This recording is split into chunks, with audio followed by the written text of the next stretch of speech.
guys, welcome back to my channel today. In today's video, I'm going to be reacting to some of your unpopular beauty opinions, whether that be beauty community or beauty industry. These are also going to be kind of like my version of the hot takes trend that started by Noel, I believe, and some other creators have also done this video. I do know that Samantha March has done it, so I will link Samantha's and Emily's videos in the description box below, but this is just kind of my take on, I guess, the hot takes video. I did ask you guys on Instagram what are some things that are unpopular opinions or beliefs that you have, and I will be reacting to them. Let's pull up some of them because there have been some very interesting ones for sure that have come in. And I love that because I love starting very good discussions here on my channel. I'm going to keep everybody anonymous here on my channel, so if you did put something in, I'm not going to include your name. The first one is Anastasia Beverly Hills is overrated. That is interesting. I'm not laughing at you, don't worry. I do think, you know what? I think what's happening is they're releasing a lot of things kind of quickly, like with the Norvina volume collection. I've noticed that where there's a new release like every week, maybe even a couple of days. So I can see what you're saying, but I do think that some of her palettes are great, like the Soft Glam, Norvina, Sultry, Modern Renaissance, like those are really nice, like the OGs, they're great, but I do totally get what you're saying that they can be a little bit overhyped at times. I definitely agree with that. All right, this one says a 7-step skincare routine is unnecessary and creates room for developing more skin-related issues. You know what? I do think that that is something that YouTube has popularized or kind of made a little bit more commonplace, is when you have somebody that has so many steps in a skincare routine. I don't have a lot of formal skincare knowledge to often know what's needed and what's not, so sometimes I just kind of listen to my skin. If I feel like I'm getting a little bit over oily, then something's going on. I just kind of take back the number of products I'm using, or I try to like respond. If my skin's feeling dry, I add some hydrators and stuff, or like a moisturizer.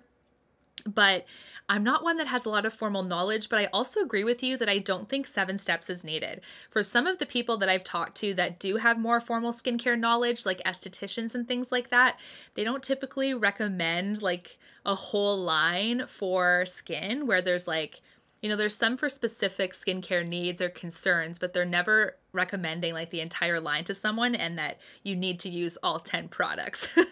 So I totally get what you're saying with this one. This one says a neutral eyeshadow palette is definitely not boring, and I hate when people say that it is. Okay, so I am one that I love neutrals, so this is something I completely agree with, although I also agree that everybody has their own opinion, so it just kind of depends. But for me, when I pick somebody that I want to watch on YouTube, I try to find somebody that kind of has similar opinions or similar preferences in makeup and things like that. I don't watch someone that is so drastically opposite from me because I don't find that I relate to that person. So if somebody says a neutral palette is boring, I don't know if I've ever thought it was boring. Maybe I've said that kind of in passing. I don't think so because I too tend to wear a lot of neutral shadow. I also wanted to say too, I've seen a few hot takes come in of people saying like, I hate when influencers say something is wearable or not. And I agree with you on that. I think I'm guilty of saying this though, that something is wearable. I think what I mean by wearable when I say it is that it's wearable for me or like my style, but that doesn't mean that I should be saying it's not wearable for you. If you like bold colors, let's say, and it's not quite everyday wearable for someone like me, it could be everyday wearable for someone like you. It just depends. I don't understand why so many people on YouTube put on so much concealer, especially under the eye. It ages them so much, and I don't like the waste of product. Okay, this is one I also feel like I agree with you, especially. I'm not one to put a lot of concealer under my eye, but I am guilty of trying to learn that trick when I started off as a creator. I kept seeing a lot of other creators doing this, and I thought it was something that I had to do as well. And granted, I don't really think I have a dark circle concern underneath my eyes. I feel like I'm very blessed to not at the moment in my life. Maybe I will down the road, but I don't find the need to put that much on. I think every time I do, it makes me look really, I don't know, like made up underneath the eye. It just looks too heavy. And either it's my technique or the product or both, but I also agree with you. I rarely see this done, even in real life, where there's tons of concealer underneath the eye and people look great with it. They typically look heavy looking. I totally get what you're saying with that. I personally don't do that because I feel I can't either do it right or it doesn't look good on me. So I agree with you. I hate when people apologize for their nails or their background or any insignificant thing that I've never even noticed in the first place. This is something too that I also see myself, and only since I've become a creator and not someone watching, just watching YouTube, but also creating content. One thing that I find is that there are those people that still choose to like nitpick. Like they'll find like, well, your left eye is not quite as blended as the right, or your lip gloss is slightly overlined, or your eyeshadow is smudged or something like that. Again, not the majority, but it does kind of irk you. Like, unfortunately, when you read comments that are negative, they do hold so much weight. And I wish that they didn't, because the overwhelming positive comments are things that you should really hold on to. And I try my best as a creator to do that and to just kind of push away any of the people that are like, meh about stuff. If they say something kind of mean or disrespectful, you know, but it sucks too, because when you see a negative comment, it does feel like it's a punch. Like it just feels like it's heavier, like it demands more of your attention, because it's like, oh, someone's like not impressed, you know? It sucks. And I'm trying really hard not to do that myself, but I agree with you. I find myself too, like being like, oh, well, if my nails aren't done, I should apologize. Somebody's gonna comment about it. But it isn't the majority, and I should realize that. And I'm gonna continue to try to not do that kind of thing, because I mean, if you meet a friend for coffee, they don't look perfect every time. So I'm trying to do that too. I'm trying to like realize that not always are my nails gonna look perfect or my makeup's gonna look bomb. Like I have better days than others for sure. When beauty YouTubers receive a ton of PR, I don't like when they show it off to us. It seems like bragging, and then they sell it on places like Poshmark. Totally don't like this. I don't really receive a ton of PR myself. I do feel like I have some, but not to the degree of what some of these big channels do for sure. But I agree with you that some of those videos can come off a certain way, but I do also know that some of the creators that create them do get quite a positive response from people, and that they like seeing them, that the new releases are coming out and what's all involved in them, I guess. So I can see it both ways for sure. One thing that I do know though is you definitely should not be selling it. I do think that that's kind of like an assumed thing with PR. Like when I receive PR, certain brands don't say you can't sell it, but I feel like that's implied. Like this is a gift for either you or to pass on to somebody else. And if they're making money off of it, I don't think that's really appropriate. It seems kind of, I don't know, it doesn't seem good in my books. It just seems not good. So for people that do that, I really hope they aren't doing that. But I do see what you're saying about how it can appear sort of showy, but I also know the creators do that because of a particular response from their audience. So if they keep creating it, obviously the response is positive enough that it's worth creating, and therefore they keep doing it. So if you don't like any type of content, then the best thing for you to do is to not watch it at all, because then it doesn't get recommended, and then it sends a message to the creator that it's not something you're interested in. It definitely makes me angry when YouTubers pronounce products or brand names wrong. Most of them say Lancome instead of Lancome, and a lot of them say Guerlain instead of Guerlain. Okay, both of these are French words. So me being Canadian, I feel like I'm aware of the pronunciation of these. I don't think I've mispronounced that. I have mispronounced Kevin Aqua before. I used to say Kevin Aquan, and I would just like really heavily emphasize the N in his last name. But then I heard him talking about his brand in a YouTube video, and he said Kevin Aqua. So I was like, okay, that's how you're supposed to say it.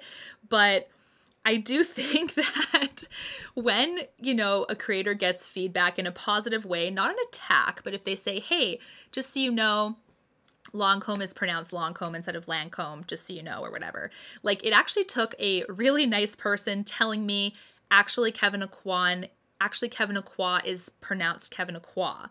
Like, you should look into that just to kind of confirm. But she was very polite and very respectful. It doesn't get received well when you have like a hate comment, like, do you know how to pronounce stuff? Like, I feel like that's with anything in this world. If you say something in a negative way, it's never going to be received in a positive way, and that's online or offline, right? So I agree with you, but I also probably truly think these creators don't know. I really do. I feel like they're just uninformed with it, and they just need to be politely like, oh, hey, this is how it's really pronounced or whatever.